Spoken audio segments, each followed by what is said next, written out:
इतिहास अतीत की एक गाथा है। इतिहास पत्थरों की कहानी है। इतिहास कर्तव्यों की एक संहिता है। इतिहास जीवन का पुनरावलोकन है। इतिहास देश काल परिस्थिति में ली गई निर्णयों का एक पुंज है। इतिहास एक परिणाम है जो बताता है कि आपने संधि किस परिस्थिति में की और समझौता किस परिस्थिति में किया।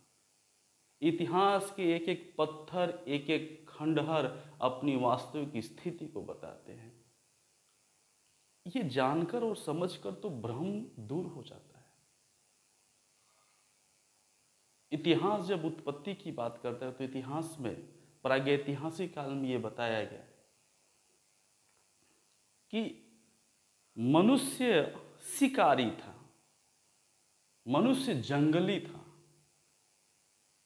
यानी पशु के समान जीवन जी रहे थे जंगलों में।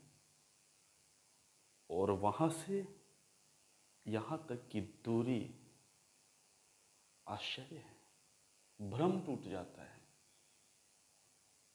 विकास के दौर में हमने समाज और संस्कृति की रचना की। हमने धर्म और आस्था के केंद्र बनाए।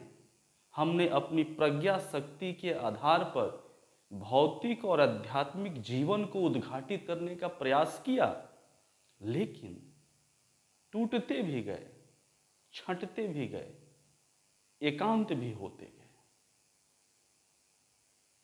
ये संपूर्ण बिंदु संकुचित मानसिकता को भी दर्शाया। और जब हम जंगल से ही निकले हैं तो क्या फिर जंगल में जाने की तैयारी है?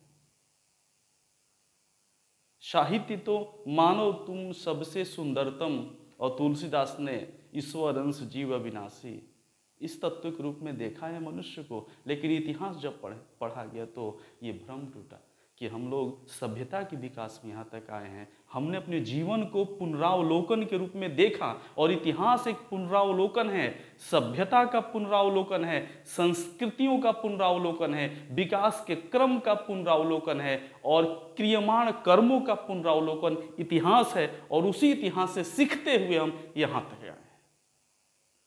इतिहास की इतनी प्रासंगिकता है, इसलिए उन सभी तथ्यपरक घटनाओं को इतिहास में रखा गया जो प्रमाणित हो। और मनुष्य जंगलों से आया है। इतिहास के अनुसार मनुष्य जंगलों से आया है। तो जंगल से यहां तक की दूरी देखी जाए तो हमने विकास किया। हमने अपनी प्रज्ञा शक्ति के आधार पर, नवीनता के आधार पर खोज की। इस दुनिया को सुंदर बनाने का हमने प्रयास किया। तो आइए इसी सुंदर दुनिया में मनुष्य के प्रारंभिक अवस्था को पढ़ते हुए हम यहाँ तक आएंगे और प्रागैतिहासिक काल पर चर्चा हम करेंगे। जय हिंद, वंदे मातरम।